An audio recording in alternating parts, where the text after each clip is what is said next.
il y a des choses qui ne m'ébranlent pas.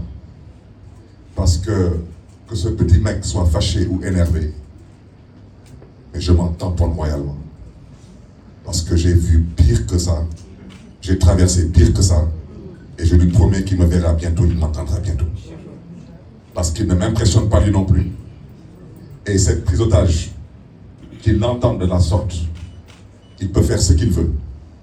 Mais je lui rappelle au passage, comme il a peut-être dû oublier que c'est un croyant, à moins qu'entre-temps il soit devenu un mécréant, il a dû oublier que quand on est croyant, on doit comprendre que la vie est une boule qui tourne. Qu'est-ce qui s'est passé? On a voulu arrêter Barthélémy Diaz parce que Barthélémy Diaz dérangeait durant la campagne. Il dérangeait parce qu'il mettait à nu ce que j'ai toujours appelé le mensonge. Ça déplaise à certaines personnes, c'est de ça qu'il s'agit. J'ai mis à nu l'incompétence, j'ai mis à nu la manipulation et j'ai mis à nu aussi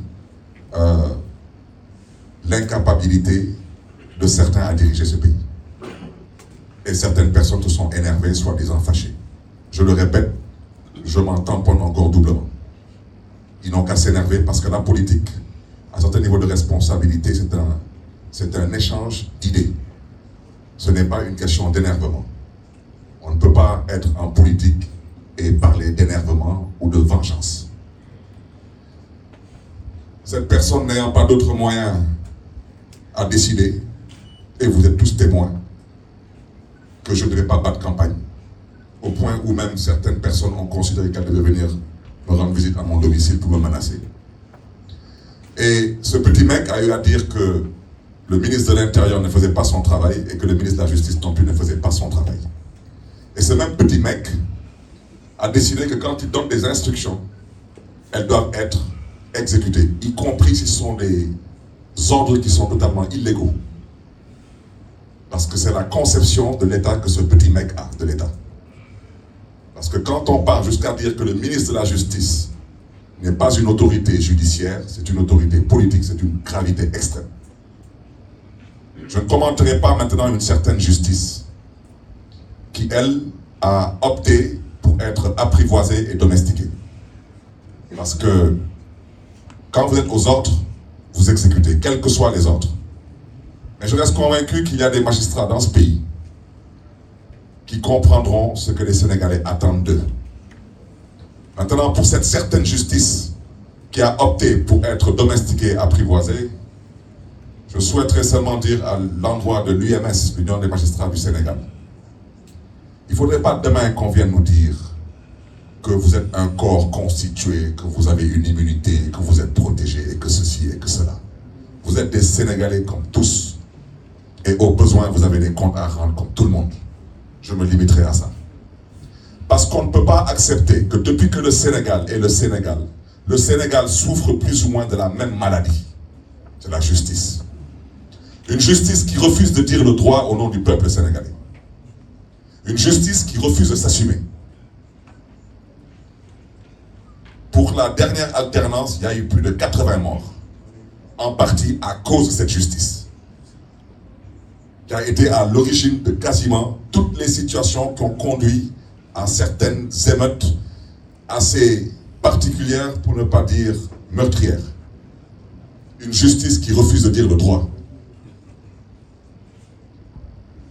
Je voudrais dire à l'endroit des familles de ces otages que nous leur présentons vraiment toute notre compassion et que nous sommes avec eux dans ces moments. Aujourd'hui, ils ont libéré une 50aine de personnes.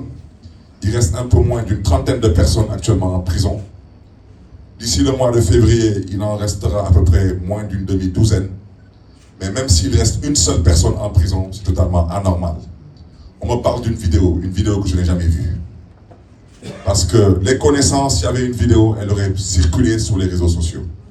Une vidéo que personne n'a vue. Il n'y a eu aucune violence qui mérite tout cela à Saint-Louis, aucune. À part la volonté du petit mec de dire qu'il ne se couche pas dans un lit tant qu'on n'arrête pas Barthélémy Diaz. Une fois de plus, je m'en tamponne triplement de ton énervement. Parce que je te dis que tu me verras et tu m'entendras. Ce n'est qu'une question de temps. Si tu ne me connais pas, fallait demander à Abdoulaye Wade qui je suis et à Macky Sall qui je suis. Mais toi, tu me connaîtras. Parce que tu as peut-être connu un ami, mais là, tu connaîtras maintenant un vrai adversaire politique. Parce que ce pays-là, on le laissera entre les mains de personne pour le détruire. Nous ne sommes pas des poltrons. Nous nous sommes toujours battus dans ce pays pour des avancées démocratiques. Et ce qu'on a envie de faire dans ce pays aujourd'hui, nous ne l'accepterons pas. Je terminerai par le troisième point, c'est le braquage de la ville de Dakar. Tout ce que j'ai à dire concernant le braquage, je pense que quelqu'un qui s'amuse à braquer une banque, même s'il arrive à s'échapper, 20 ans après, si on l'attrape, je pense qu'il doit savoir où est-ce qu'il part. Je peux me tromper, mais je pense que quelqu'un, par exemple, est à Paris, il braque la BNP à la place Vendôme, il va se coucher aux Bahamas, et 20 ans plus tard, on l'arrête à Santorini. Je pense que c'est tout de même qui va pas rester là-bas en vacances. À l'endroit de ceux qui ont braqué la mairie de Dakar, je souhaiterais leur dire que quand on est braqueur, on est braqueur. De banque ou d'institution, on est braqueur. Eux, comme tous les complices qui ont participé à ce braquage, je souhaiterais seulement leur rappeler qu'on parle d'un braquage. Prendre une institution, l'encercler par des forces de l'ordre, et dire que l'élu n'a pas le droit de rentrer dans cette institution, c'est un braquage. Eh bien, peut-être pour ceux qui ne comprennent pas trop ce que j'explique, imaginez un scénario dans lequel on encercle la présidence de la République du Sénégal, on y met des policiers, des militaires, armés, et on dit que l'actuel président du Sénégal ne rentrera pas au palais.